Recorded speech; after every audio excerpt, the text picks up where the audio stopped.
Betrayed?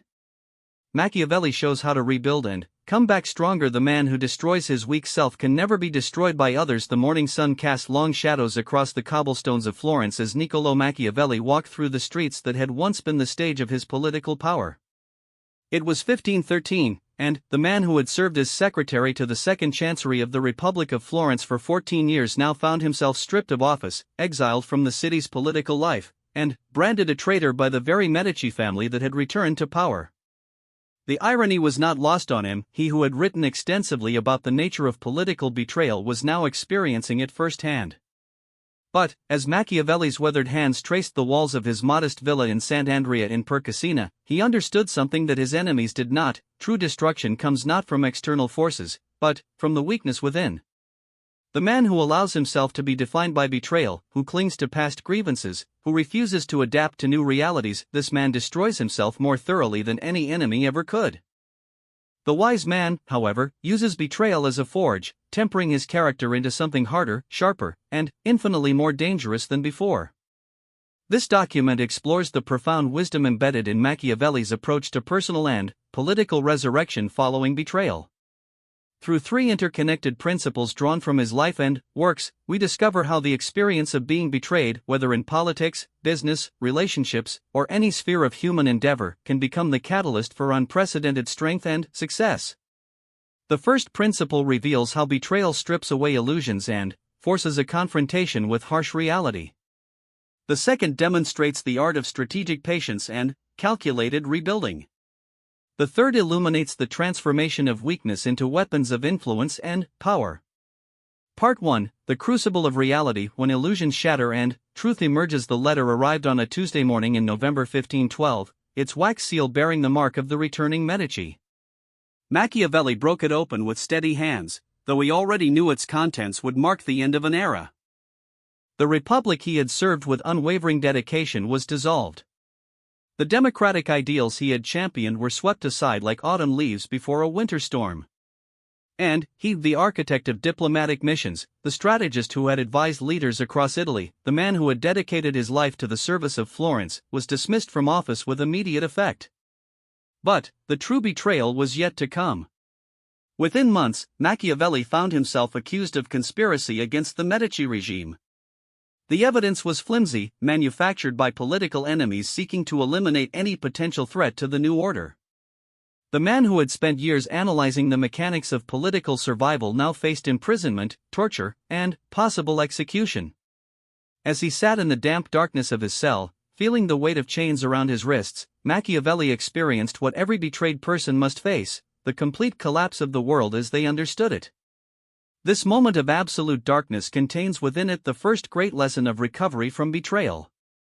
The French have a phrase, reculer pour mieux sauter, to step back in order to leap further. Betrayal forces this stepping back, this retreat into the stripped-down core of one's being. All the comfortable illusions that sustain us in ordinary times, the belief in loyalty, the assumption of fair play, the faith in justice, are suddenly revealed as elaborate constructions built on foundations of sand. For most people, this revelation is devastating. They rage against the unfairness, they plead for understanding, they exhaust themselves trying to restore the old order. They become prisoners of their own victimhood, defining themselves primarily by what has been done to them rather than by what they might become. This is the path of self-destruction that Machiavelli warns against, not the destruction wrought by enemies, but the far more complete annihilation that comes from within. Machiavelli chose a different path. In the solitude of his cell, he began to see his betrayal not as an ending but as a violent birth. The comfortable assumptions that had governed his thinking were stripped away, leaving him face to face with the raw mechanics of power. He observed how quickly former allies abandoned him, how efficiently the new regime marginalized potential threats, how thoroughly public opinion could be shaped by those who controlled the narrative. These observations, painful as they were, became the foundation stones of a new understanding. The weeks of imprisonment passed slowly, but they were not wasted. Where others might have spent their time in bitterness or despair, Machiavelli used the forced stillness to conduct what amounted to an autopsy of his own political death. He dissected every decision that had led to his downfall, not to flagellate himself with regret, but to understand the deeper patterns at work. He began to see that his loyalty to the Republic had been, in many ways, a form of naivety. He had believed that good intentions and dedicated service would be enough to ensure his security.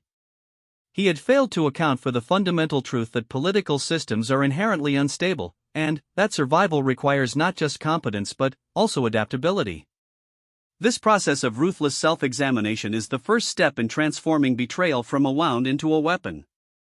Most people, when betrayed, focus their attention outward on the perfidy of their betrayers, the injustice of their situation, the cruelty of fate.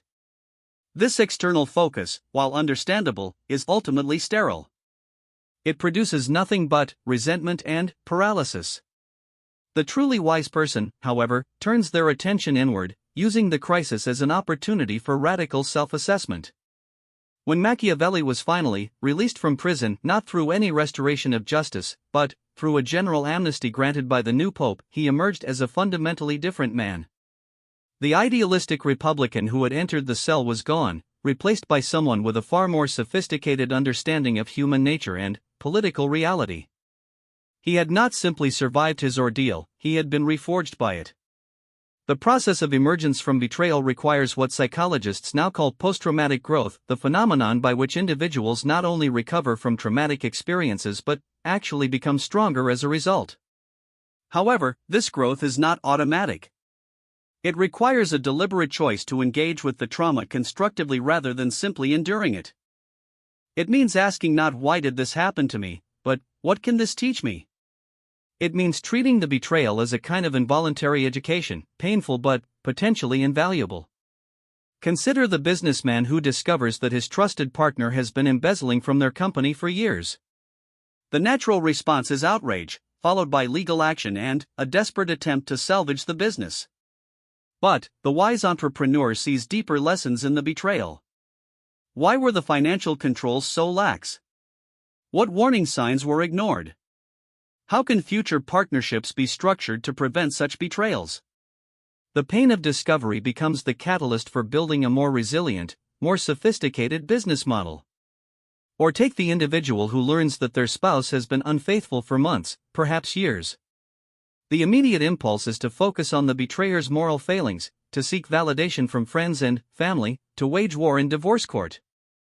But those who emerge stronger from such experiences ask different questions. What needs were unmet in the relationship? What patterns of communication had broken down? How can future relationships be built on more solid foundations?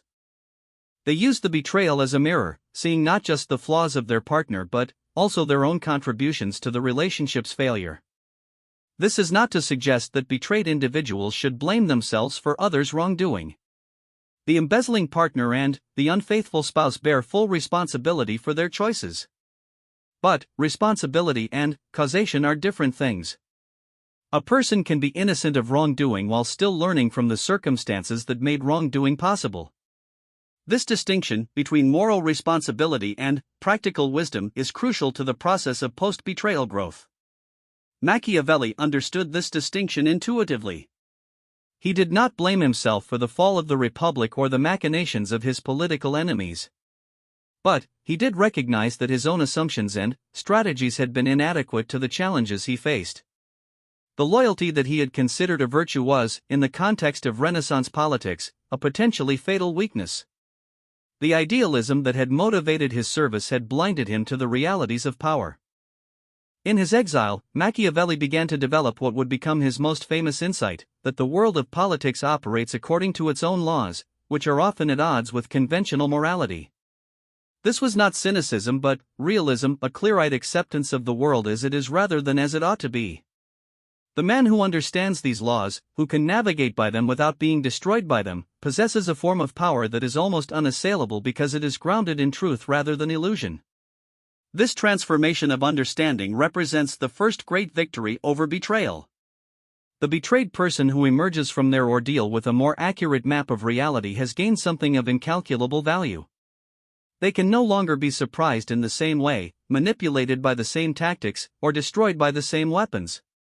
They have, in effect, developed an immunity to certain forms of deception and manipulation. But this immunity comes at a cost. The person who sees clearly cannot maintain the comfortable illusions that make ordinary social life pleasant. They know that loyalty is often conditional, that friendship can be strategic, that even love can be corrupted by self-interest. This knowledge can lead to cynicism and isolation if not properly managed. The challenge is to retain enough idealism to remain fully human while gaining enough realism to remain safe. Machiavelli navigated this challenge by compartmentalizing his thinking. In his private correspondence with friends, he remained warm, witty, and deeply humane. He wrote love letters, joked about his misfortunes, and maintained genuine friendships based on mutual affection and respect. But, when he turned his attention to politics, he employed a different mode of thinking, one that was ruthlessly analytical and stripped of sentiment. This ability to shift between different modes of thinking is perhaps the most valuable skill that can emerge from the experience of betrayal. The person who has been thoroughly deceived learns to maintain multiple perspectives simultaneously. They can appreciate human goodness while remaining alert to human weakness.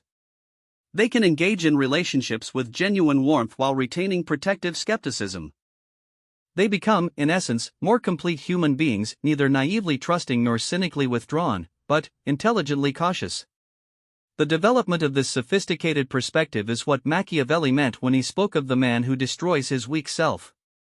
The weak self is not the self that feels pain or experiences vulnerability. These are essential human qualities that should be preserved. Rather, the weak self is the self that clings to illusions, that refuses to learn from experience, that remains vulnerable to the same deceptions repeatedly.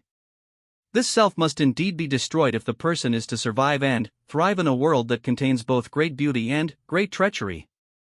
The destruction of the weak self is not a single event but a gradual process of shedding outdated beliefs and assumptions.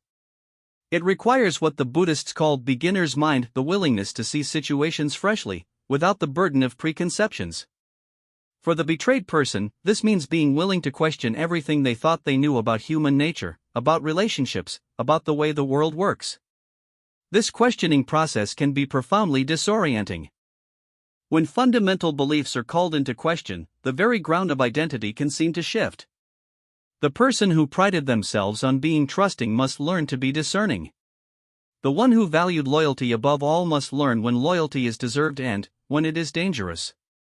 The individual who believed in the power of good intentions must come to terms with the fact that the world often operates according to different principles entirely. But this disorientation, uncomfortable as it is, represents progress. The person who emerges from betrayal with their worldview intact has learned nothing.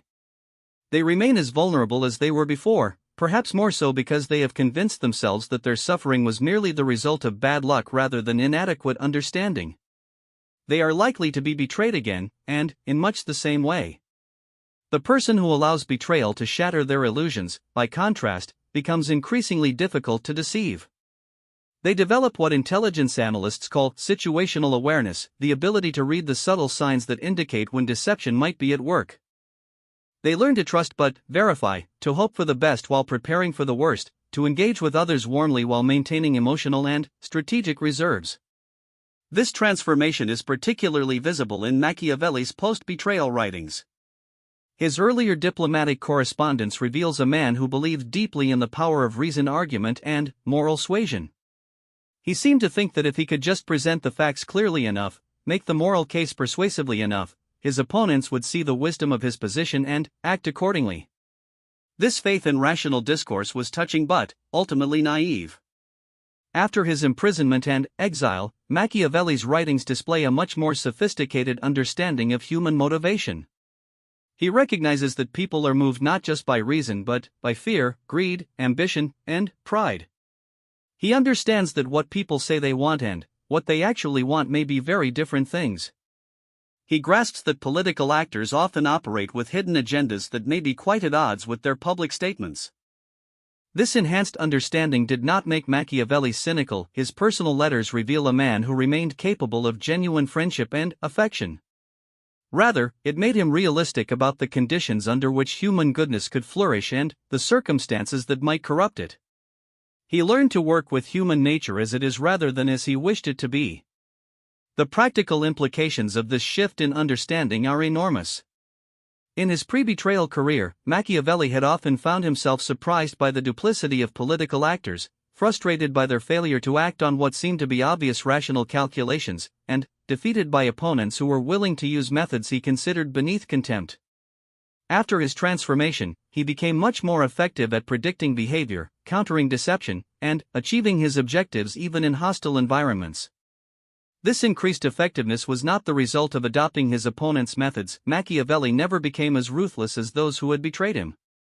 Rather, it stemmed from his willingness to see them clearly, to understand their motivations and methods, and to develop appropriate countermeasures. He learned to play the game by its actual rules rather than by the rules he wished existed.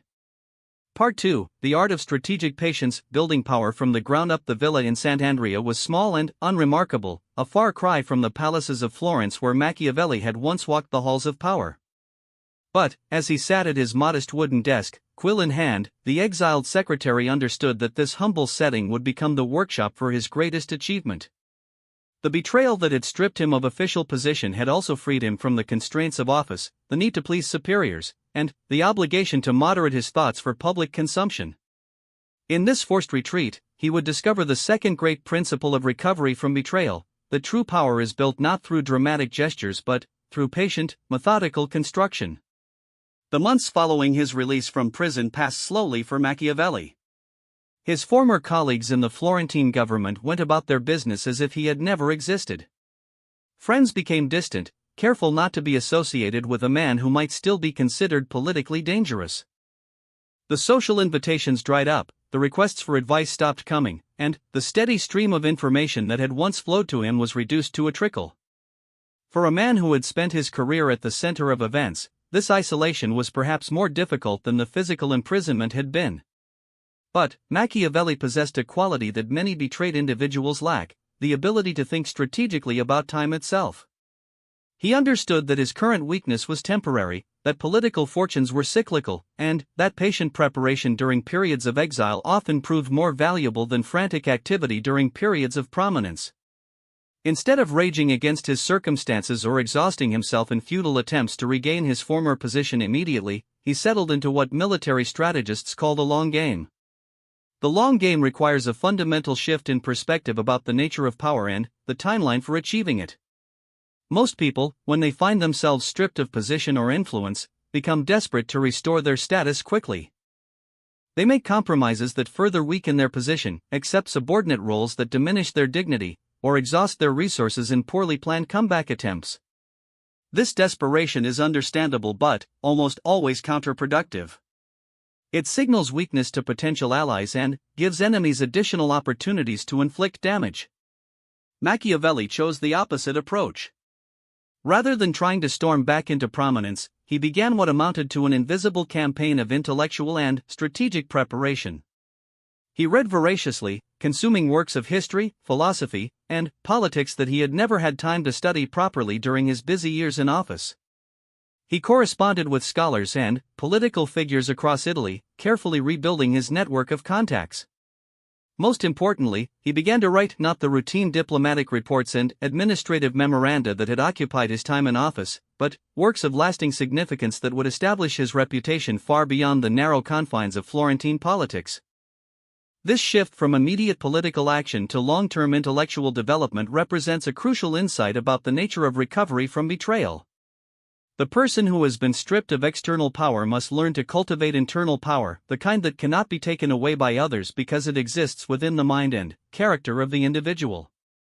This internal power takes many forms: deep knowledge, refined judgment, emotional resilience, strategic thinking, and the ability to inspire others through ideas rather than position. The cultivation of internal power requires what psychologists call delayed gratification, the ability to postpone immediate rewards in favor of greater long-term benefits. This is particularly difficult for individuals who have experienced betrayal because they often feel an urgent need to vindicate themselves, to prove their worth, to demonstrate that they have not been permanently diminished by their ordeal. The temptation is to seize any opportunity for immediate validation, even if it comes at the cost of long-term strategic advantage. Consider the executive who was forced out of a company through boardroom politics. The immediate impulse might be to accept the first job offer that comes along, even if it represents a step down in responsibility or compensation. This choice provides immediate relief from the anxiety of unemployment and offers a quick return to a position of apparent respectability. But the wise executive might choose instead to use the period of unemployment for strategic preparation, perhaps completing an advanced degree, starting a consulting practice, or developing expertise in a new area of business. This path is more uncertain and psychologically difficult, but it often leads to far better long-term outcomes. Or take the academic who was denied tenure through departmental politics, perhaps as the result of ideological disagreements or personal conflicts. The natural response is to immediately begin applying for positions at other universities, hoping to quickly restore academic standing. But this approach often results in accepting a position at a less prestigious institution, under less favorable conditions, with the stigma of having been rejected elsewhere. The alternative is to use the period of uncertainty to produce outstanding research, develop new areas of expertise, or even transition to a different career path that might ultimately prove more rewarding than the original academic position.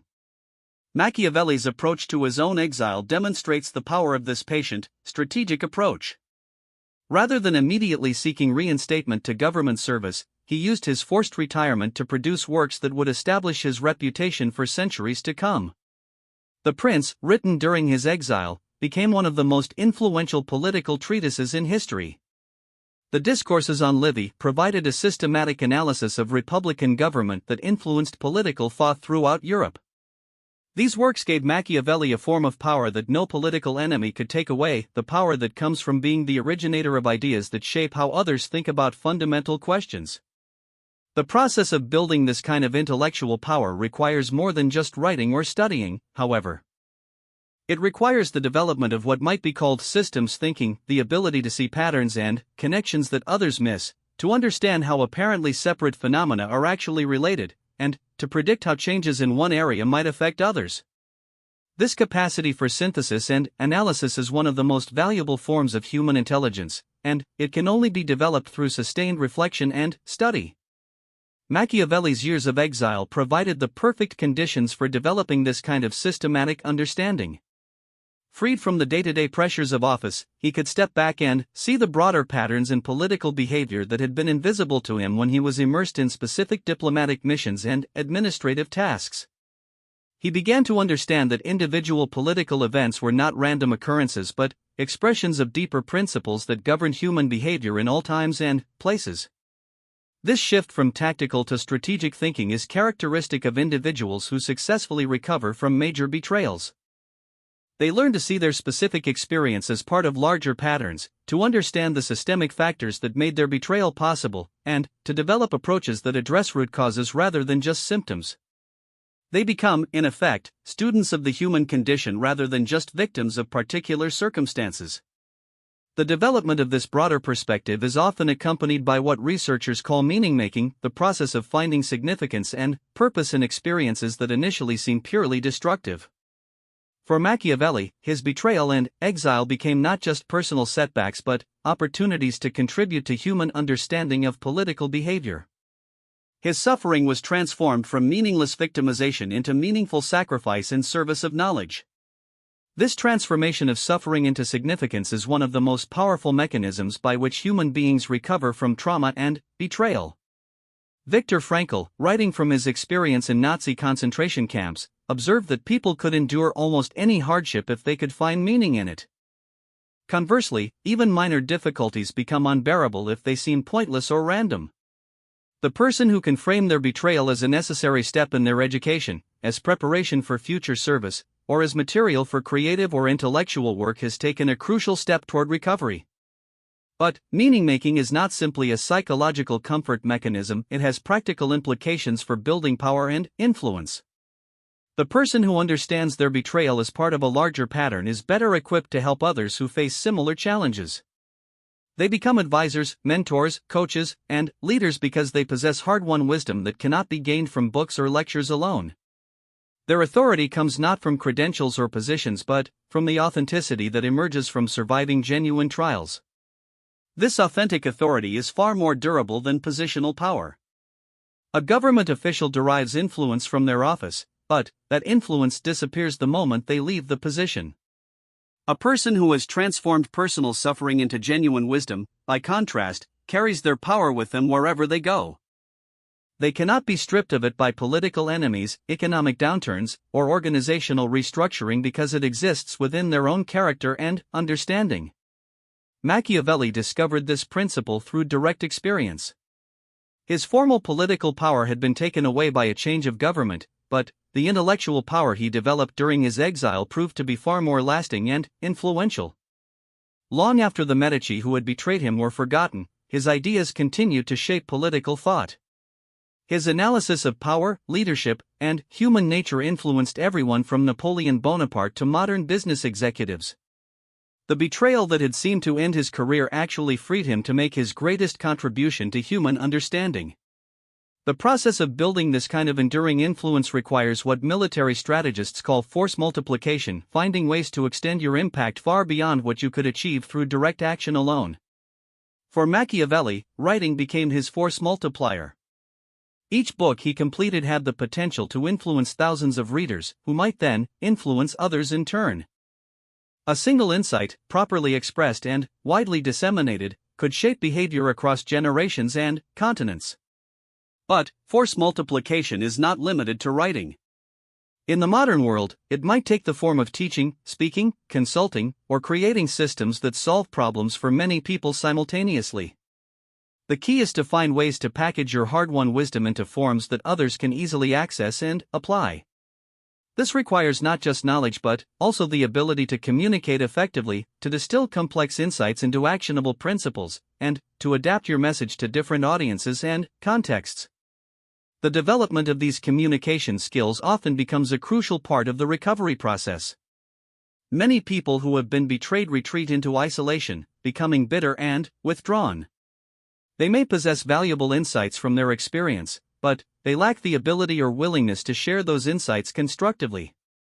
As a result, their suffering remains sterile. It produces knowledge but not influence, understanding but not impact.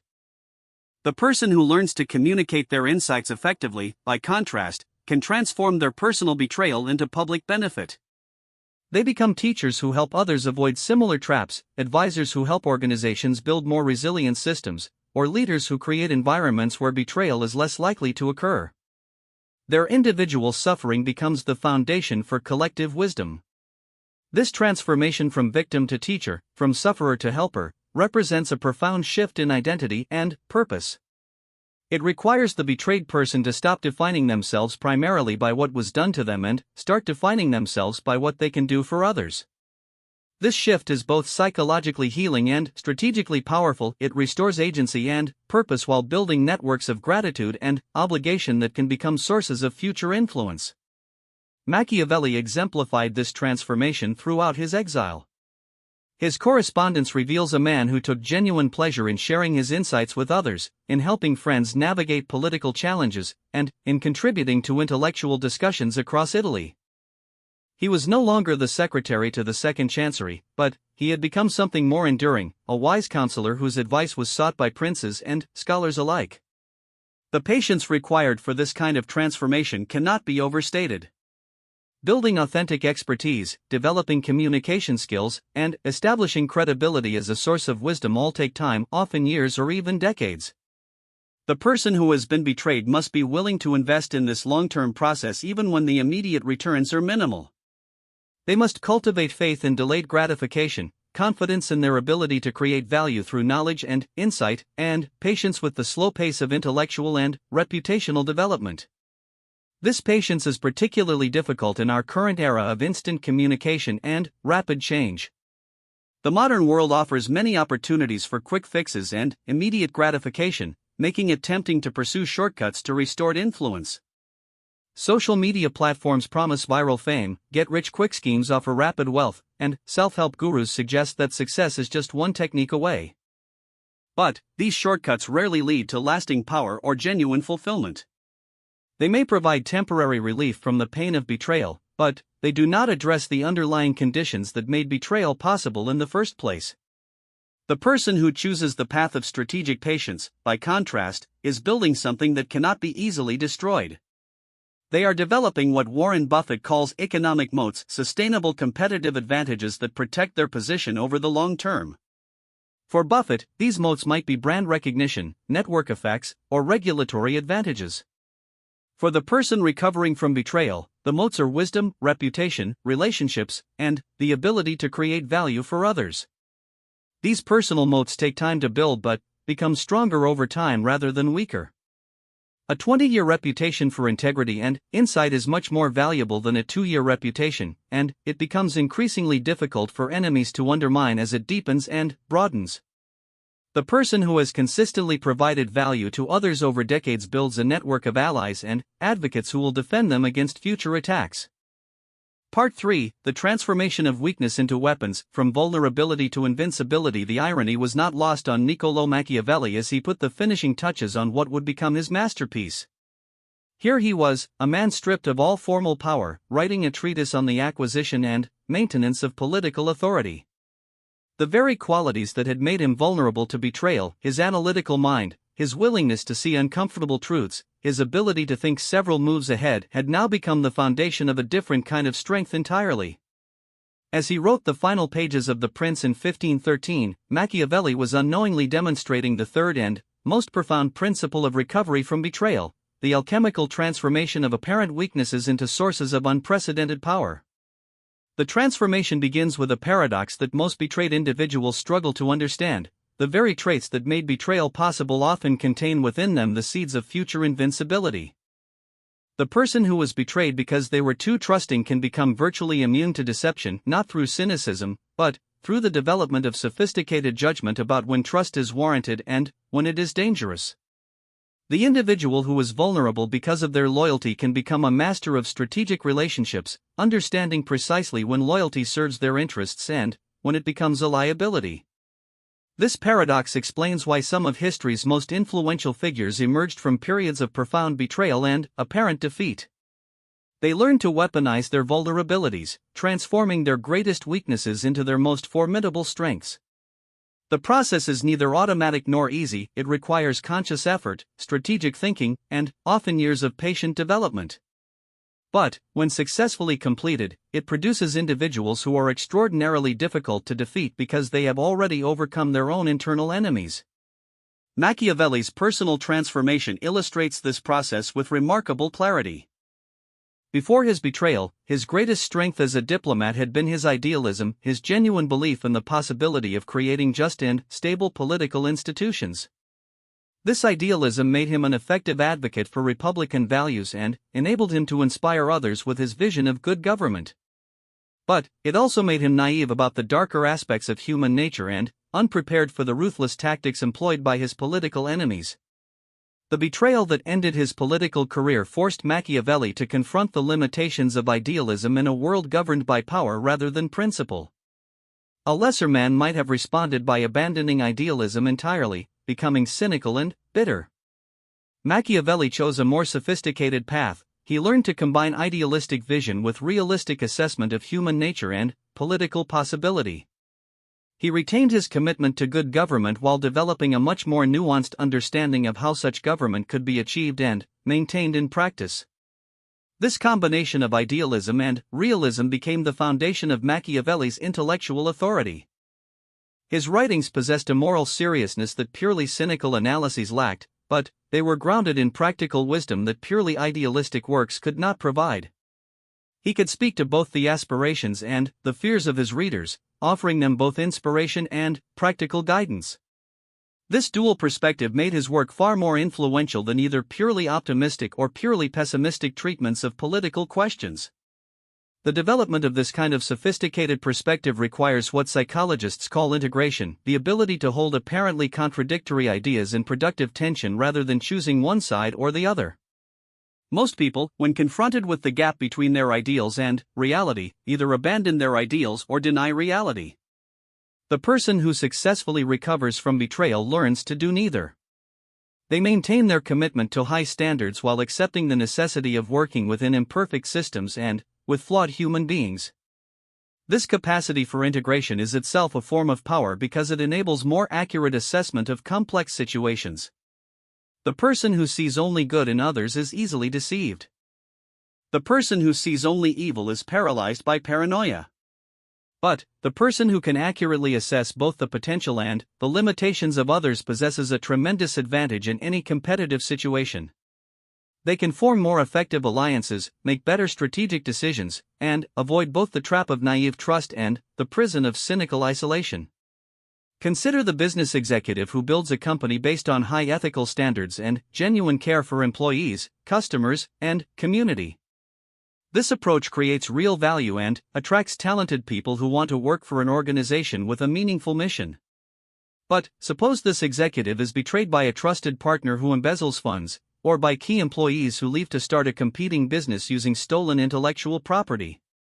The natural response might be to abandon the ethical approach entirely, reasoning that nice guys finish last and that success requires ruthless self-interest. But, the wise executive would draw different lessons from the betrayal. They would maintain their commitment to ethical business practices while implementing much more sophisticated systems for oversight and control. They would continue to treat employees well while being more careful about whom they trust with sensitive information. They would preserve the culture that makes their organization attractive to talented people while protecting themselves against those who might exploit that culture for personal gain. This integrated approach often proves more successful than either naive idealism or cynical realpolitik. The company maintains its ability to attract and retain good people while becoming much more difficult to exploit or deceive. It develops what might be called ethical resilience, the capacity to maintain high standards while defending against those who would take advantage of those standards. The same principle applies in personal relationships. The person who has been betrayed by a romantic partner might initially resolve never to trust again, building walls that keep out both potential threats and potential sources of love and support. Alternatively, they might decide that their betrayal was just bad luck and continue to approach relationships with the same naive openness that made the original betrayal possible. Both responses represent failures of integration.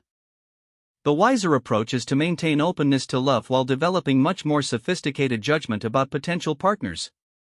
This might involve paying closer attention to consistency between words and actions, being more alert to red flags that were ignored in previous relationships, or taking more time to really know someone before making major commitments.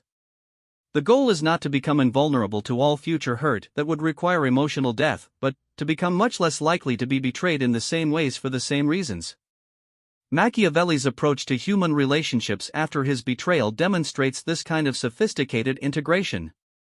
His personal correspondence reveals a man who remained capable of genuine friendship and affection, who could joke about his misfortunes and take pleasure in simple human interactions. He did not become bitter or withdrawn. But, his political writings show that he had developed an extremely sophisticated understanding of human motivation and behavior. He could navigate complex political relationships with far more skill than he had possessed before his ordeal. This ability to compartmentalize different types of relationships, maintaining warmth in personal interactions while employing strategic thinking in political ones, represents another form of integration. Many people feel that they must choose between being trusting or suspicious, warm or calculating, idealistic or realistic. The person who has successfully transformed their vulnerabilities into strengths learns that these are not either or choices but both and opportunities. The process of developing this kind of sophisticated judgment requires extensive practice in what might be called behavioral pattern recognition. The person must learn to read subtle cues that indicate when others might be operating with hidden agendas, when situations contain more risk than is immediately apparent, or when apparent allies might actually be threats. This is not paranoia. Paranoia involves seeing threats that are not really there. Rather, it is the development of accurate threat assessment capabilities based on extensive experience with how betrayal actually occurs. This pattern recognition ability becomes extremely valuable in competitive environments. The business executive who can accurately assess which competitors are likely to play by the rules and which are likely to engage in unethical tactics has a tremendous advantage in planning strategy. The political figure who can distinguish between genuine allies and fair-weather friends can avoid being blindsided by shifting alliances. The individual who can read the early warning signs of relationship problems can address issues before they become destructive. But, perhaps the most important pattern that successful individuals learn to recognize is their own vulnerability patterns, the specific circumstances, emotional states, and types of people that make them most likely to be deceived or exploited.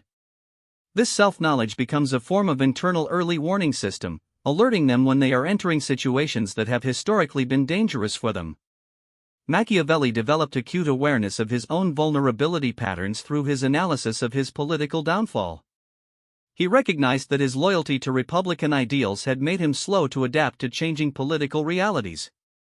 His faith in rational discourse had left him unprepared for opponents who were willing to use irrational or emotional appeals. His focus on long-term institutional stability had made him underestimate the importance of short-term tactical advantages. These insights enabled him to protect himself more effectively in future political situations. The development of this kind of self-awareness requires brutal honesty about one's own contributions to past betrayals. This is perhaps the most difficult aspect of the transformation process because it requires the betrayed person to examine their own behavior without either minimizing the betrayer's responsibility or engaging in destructive self-blame.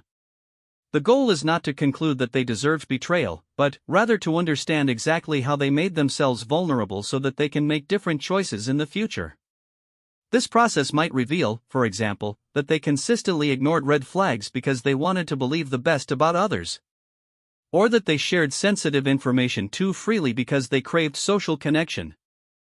Or that they failed to establish appropriate boundaries because they feared being seen as difficult or uncooperative. These patterns, once recognized, can be consciously modified to reduce future vulnerability. The modification of vulnerability patterns often requires the development of new skills and capabilities. The person who was betrayed because they lacked financial sophistication might need to develop expertise in accounting, investment, or business valuation. The individual who was exploited because of poor social judgment might need to study psychology, body language, or negotiation techniques. The leader who was undermined because of weak organizational skills might need to master project management, systems thinking, or change management. This skills development serves multiple purposes. Most obviously, it reduces the likelihood of future betrayals by eliminating the knowledge gaps that made previous betrayals possible. But it also builds confidence and self-reliance, reducing dependence on others who might have conflicts of interest or hidden agendas. And it creates new sources of value and influence that can become the foundation for future success. Machiavelli's post-betrayal intellectual development exemplifies this principle. By becoming a serious student of history, philosophy, and political theory, he eliminated his previous dependence on others for strategic analysis and long-term thinking. He developed the ability to see patterns and connections that others missed, making him a valuable advisor even to those who had initially viewed him as a political enemy. His expertise became a source of power that was independent of any official position or institutional affiliation. The creation of this kind of independent power base is crucial to the transformation of weakness into strength. The person who remains dependent on others for their security, income, or sense of self-worth remains vulnerable to future betrayals. But the person who develops multiple sources of value and influence becomes increasingly difficult to defeat because they cannot be destroyed by attacking any single aspect of their position. This principle explains why diversification is such an important strategy for individuals recovering from betrayal. Just as financial advisors recommend diversifying investment portfolios to reduce risk, life strategists recommend diversifying sources of security and influence. This might involve developing multiple income streams, building relationships in different social and professional networks, acquiring varied skills and expertise, or creating several different pathways to personal fulfillment and meaning. The diversification strategy also applies to sources of identity and self-worth. The person who derives their entire sense of value from a single role, whether as a spouse, parent, employee, or community leader, becomes extremely vulnerable when that role is threatened or eliminated. But the person who has developed multiple sources of identity and accomplishment is much more resilient. The loss of any single role, while painful, does not threaten their entire sense of self. Machiavelli demonstrated this principle in his approach to his post-betrayal identity. Rather than remaining fixated on his lost role as a government official, he consciously developed new identities as a writer, philosopher, historian, and intellectual advisor. Each of these roles reinforced the others and provided different sources of satisfaction and influence. His political expertise informed his writing enhanced his reputation as an advisor, and his advisory work provided material for future intellectual projects. This multiplication of roles and identities creates what systems theorists call redundancy backup systems that can maintain function even when primary systems fail. The person with redundant sources of income can survive the loss of a job. The individual with redundant social networks can weather the betrayal of a particular group. The leader with redundant sources of influence can continue to be effective even when stripped of formal authority. But redundancy alone is not sufficient. The various elements of a person's life must also be integrated in ways that create synergy rather than just backup options. The most successful individuals find ways to combine their different roles and capabilities into coherent strategies that amplify their overall effectiveness. Their diverse skills and experiences combine to create unique value propositions that would be difficult for competitors to replicate. Machiavelli achieved this kind of integration by combining his practical political experience with his theoretical study and his literary talents. No pure academic could have written with his practical insight about the realities of governing. No practicing politician would have had the time or inclination to develop his theoretical sophistication. No mere writer would have possessed his deep understanding of how power actually operates. The combination of these different elements made his work uniquely valuable and influential. The final stage in the transformation of weakness into strength involves what might be called strategic revelation, the calculated sharing of hard-won wisdom in ways that build influence and create value for others. This is not simply altruism, though it may involve genuine desire to help others avoid similar suffering. Rather, it is the recognition that teaching and sharing insights can become powerful tools for building networks, establishing reputation, and creating reciprocal obligations. Machiavelli's decision to write The Prince and his other major works represented this kind of strategic revelation. By sharing his insights about political behavior and leadership, he established himself as an authority on subjects that were of vital interest to rulers throughout Europe. His writings created a form of intellectual property that generated influence far beyond what he could have achieved through direct political action. They also demonstrated his value as an advisor, leading to consulting opportunities and intellectual collaborations that partially compensated for his exclusion from formal political roles. The process of strategic revelation requires careful judgment about what to share, when to share it, and with whom. Information and insights are forms of power, and sharing them indiscriminately can dissipate that power without generating corresponding benefits. The wise person learns to share selectively, in ways that demonstrate their expertise while maintaining some mystery about the full extent of their knowledge and capabilities. This selective sharing serves multiple functions. It builds reputation and influence by showing others the quality of one's thinking. It creates gratitude and obligation among those who benefit from the insights. It establishes the sharer as a valuable resource worth cultivating and protecting. And it can generate direct economic returns through consulting, speaking, writing, or teaching opportunities. But, perhaps most importantly, strategic revelation transforms the betrayed person from a victim into a source of value for others. This shift in role is psychologically healing because it restores agency and purpose. It is strategically powerful because it creates networks of people who have reasons to support and defend the individual. And it is practically beneficial because it generates new sources of income and influence that are independent of any single employer, institution, or relationship. The person who successfully completes this transformation becomes virtually impossible to destroy through external attack. They have eliminated their major vulnerabilities through self-knowledge and skill development.